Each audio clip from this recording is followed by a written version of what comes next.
Hello everyone, it's World Warrior FGC back with a brand new video. Today we've got another Fightpad unboxing and quick overview.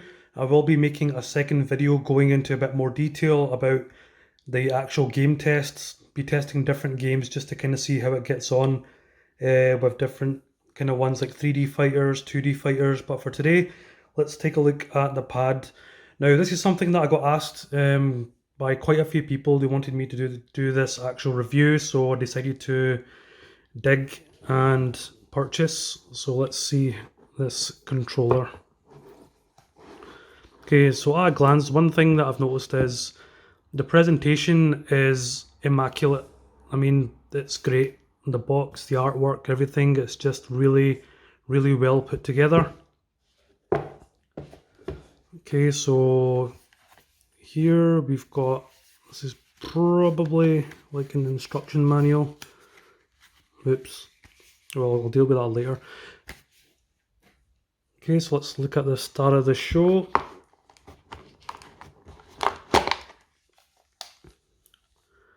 Okay, so the pad has a pretty decent weight to it. Quite like the look of this. It's quite bulky. It feels quite good in the hand. Now, the first thing I noticed is this is a lot smaller than I thought it was going to be. I've been using the Hori and the Mad Catz before. I'll be using Razer, and I don't know, this feels like really small in my hands. Face buttons are quite solid. Now, the best way I can describe these face buttons is you need to basically hit them pretty hard. Like, you need to really press them in. Closest thing I could compare these to would be an Xbox 360 controller. So if you use an Xbox 360 controller, you'll have a very good idea of how these face buttons feel. Okay, so it's the options and the share buttons. They're quite spongy. PlayStation button's quite spongy. Now the D-pad is the main thing. Okay, so floating D-pad, you guys know that I've been using my Mad Catz for years, and floating D-pads is my thing, so I would probably want this to be a little bit more raised, but it seems okay. I mean, I would have preferred if this was maybe a little bit higher, but I'm sure I can get used to it. Now, shoulder buttons, this is something that I'm actually glad that they've done. Shoulder buttons are actually buttons. Now, they have got somewhat of a trigger, but it's not really, it doesn't have a lot of travel. You know, you can just hit it and it works just fine. So these buttons, they do feel a bit sensitive, but so far in some of my early kind of play tests, it's not really got in the way. So sometimes, this is how I basically hold my controller, like this exact way. So my fingers is never really resting on these buttons, so it's not really much of a problem. I'll use it if I'm going to use maybe 3 punches or 3 kicks. Okay, so let's look at some of the other things. So we have the first of the removable faceplates. We then have another layer in here, which I believe is a third faceplate. Okay, so we got straight and black. Looks pretty slick. So you can get zoom in on that, or focus rather. So it looks pretty slick. And then we've got the cable now. The cable is one thing I do have a little bit of a gripe with, because it's a micro USB. Now, I would have preferred, you know, if it's USB Type-C, because most, you know, gadgets, devices, everything, they're all kind of moving on now, but this part here is detachable by the looks of it, just in case if you need some replacement kind of parts for it. Now, one other cool thing about this controller is the fact that you can actually swap out these faceplates. So it's got a little bit down here, you just kind of pull on it.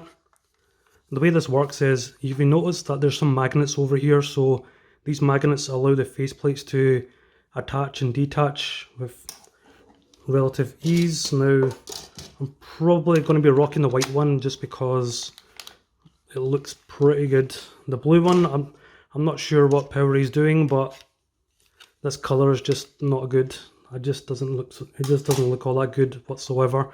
Hopefully this is an opportunity for them to maybe look at it and think maybe, you know, maybe they can sell individual faceplates. I mean, if they made something like like this with engravings of someone like Ryu or Ken, I would buy that in a heartbeat, I'm not even gonna lie. Okay, so D-pad overall feels pretty solid. I like that it's also got the switch at the top, the switch up here. If you put that on the right side, what that does is it turns these shoulder buttons into L1 and L2. It turns these into R3 and L3. So what that's basically useful for is if you're playing Street Fighter, you got 3 punches, 3 kicks, then 3 punches or 3 kicks, whatever way you want it.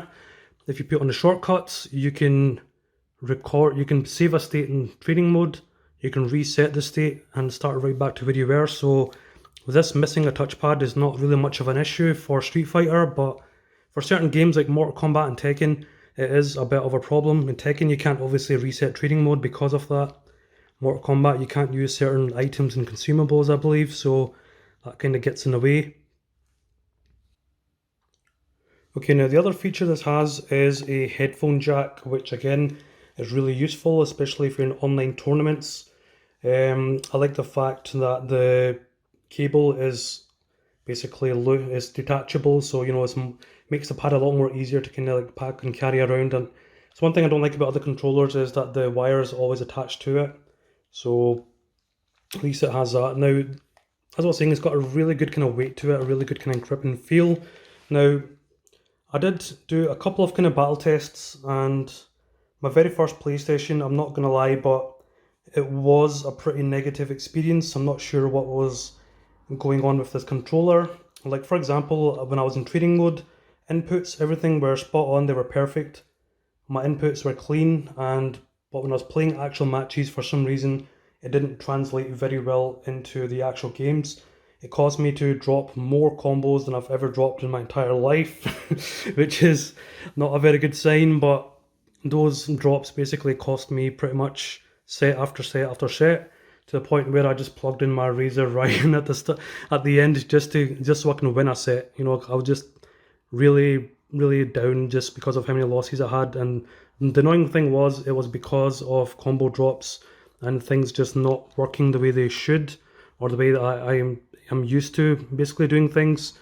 But on the plus side, on my second playthrough, it was much more positive. So things started working well, combos were working, things were coming out when they're supposed to, and my second play experience was much better. So it's really increased my opinion a lot over my very first play session, because I was trying not to trash the pad just based on the one single experience, but that second kind of session kind of changed my mind. So I'm going to give this pad a little bit more time, get a bit more used to it.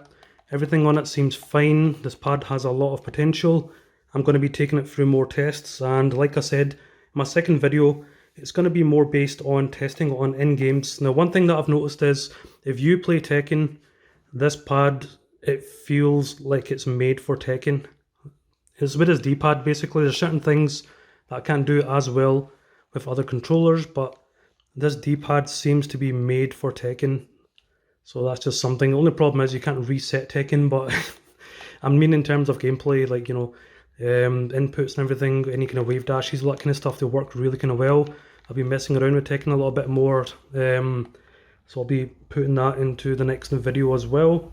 So guys, any questions, leave your thoughts below and let me know what you think about my initial thoughts. If you have any questions, please feel free to shoot them in the comments below, and I'll see you guys in the next video. Take care.